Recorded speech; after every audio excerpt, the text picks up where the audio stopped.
If you own your home and you're over 60, Congress and a handful of state legislatures have been unusually busy this year, and some of what's already passed, along with what's still being debated, could genuinely change the math on whether and when you decide to sell. One law quietly took effect last month with almost no coverage explaining what it actually means for you.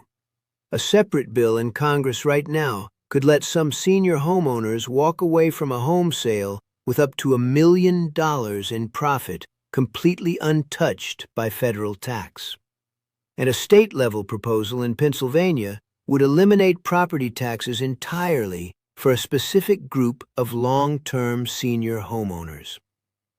My name is Lana Maines, and today I'm walking you through exactly what's real, what's still just a proposal, and what you can actually do right now, regardless of which of these ultimately becomes law. Let's start with what's already locked in, because this is the one most people missed entirely. On July 11th of this year, a sweeping piece of federal housing legislation called the 21st Century Road to Housing Act became law, not through a signing ceremony, but through a constitutional quirk. The president neither signed nor vetoed it within the required 10-day window. So under Article 1 of the Constitution, it became law automatically while Congress remained in session. The part of this bill that matters most if you're a senior homeowner is a provision restricting large institutional investors, specifically firms that already own 350 or more single-family homes, from purchasing additional single-family properties going forward. These are the private equity firms and large rental operators that spent the past several years buying up single-family homes in high-demand markets, often outbidding individual buyers and pulling inventory out of the market entirely, which contributed directly to the housing shortage that's made it so difficult for anyone, seniors included, to find an affordable place to downsize into. This restriction doesn't take effect immediately. The enforcement provisions kick in on January 7th of next year. And even then, housing supply doesn't shift overnight. But if you've been holding off on downsizing because there was simply nothing affordable to move into, this is a structural change aimed directly at that problem. And it's worth watching over the next couple of years rather than assuming nothing has changed. Now let's talk about the bill that could put real money back in your pocket if it passes, because the numbers here are significant. Back in June, Representative Nicole Maliotakis of New York introduced H.R. 9064, known as the Nest Egg Protection Act. Here's exactly what it would do. Under current law, when you sell your primary residence, you can exclude up to $250,000 in profit from capital gains tax if you're single, or up to $500,000 if you're married and filing jointly.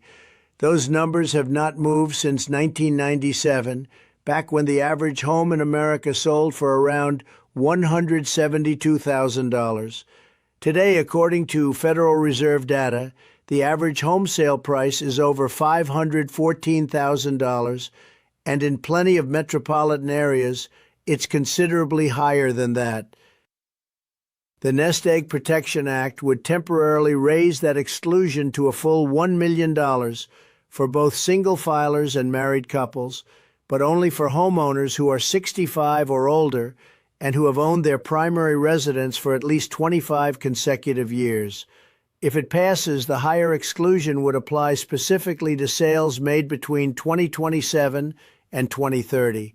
Picture a homeowner who bought their house decades ago for $200,000, and it's now worth $800,000. That's a $600,000 gain. Under current law, as a single filer, $250,000 of that is protected, but $350,000 of it would be exposed to capital gains tax, which at typical rates could mean tens of thousands of dollars owed on a home you lived in for half your adult life. Under the proposed bill, with the exclusion raised to a full $1 million, that entire gain would be shielded, regardless of whether you're filing single or jointly. This bill has not passed yet.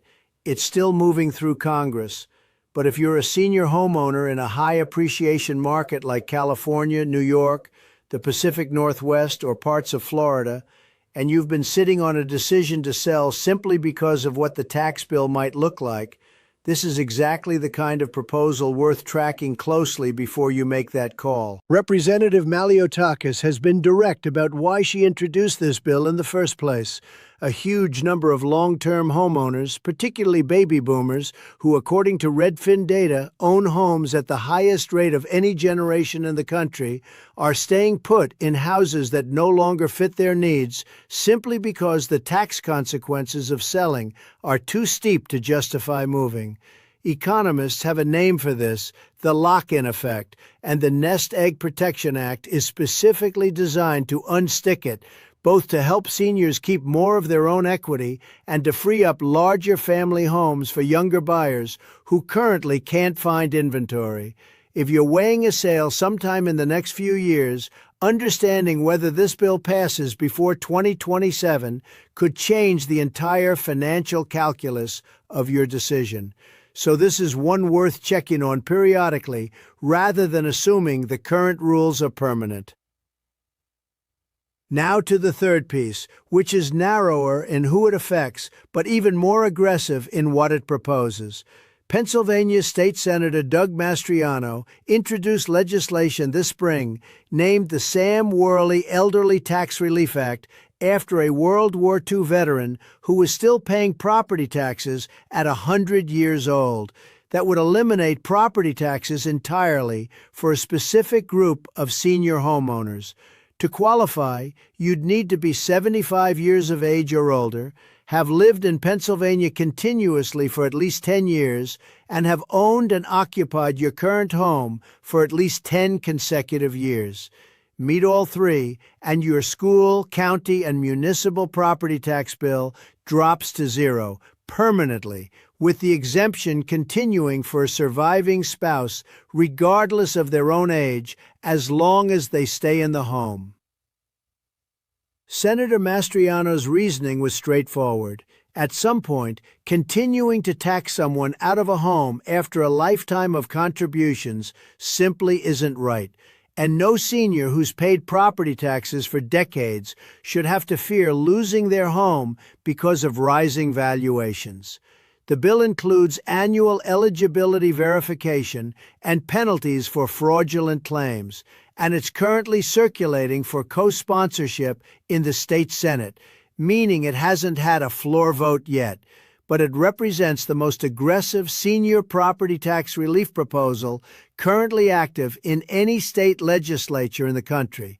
And it's a direct response to a real problem researchers are calling house rich, cash poor, where seniors sit on substantial home equity while their fixed incomes can't keep pace with property tax bills that in many counties have risen 10 to 20% in recent years, far outpacing the 2.5% Social Security cost of living adjustment that same year. Here's what I don't want you to miss in all of this, though, because it's more immediately useful than either federal bill. Several state-level senior property tax relief programs already exist right now, are already law, and are still going unclaimed by a huge share of the seniors who qualify for them. Texas voters approved a constitutional amendment last year that raised the additional over 65 homestead exemption from $10,000 up to $60,000, stacked on top of the standard homestead exemption. If you're a Texas homeowner over 65 and haven't checked with your county appraisal district recently, some counties haven't automatically updated records to reflect the new amount, so it's worth confirming directly. New York expanded its senior citizens homeowners exemption, allowing local governments to offer exemptions of up to 65% of a home's assessed value, up from the previous 50% cap, effective for tax years starting this January, though individual municipalities have to choose to adopt the higher level, so it's worth calling to check whether yours has and whether you need to reapply. And New Jersey's Stay in J program continues to offer property tax relief up to $6,500 for qualifying seniors, alongside the state's Senior Freeze program that locks in your property tax assessment so it doesn't keep climbing with rising valuations. The thread running through every single one of these, the state programs that already exist and the federal proposals still moving through Congress, is that none of them are automatic. Nothing gets applied to your account just because you're eligible. Every one of them requires you to actually file an application, and many carry deadlines that fall in late summer or early fall, which means the window for this year's applications is open right now.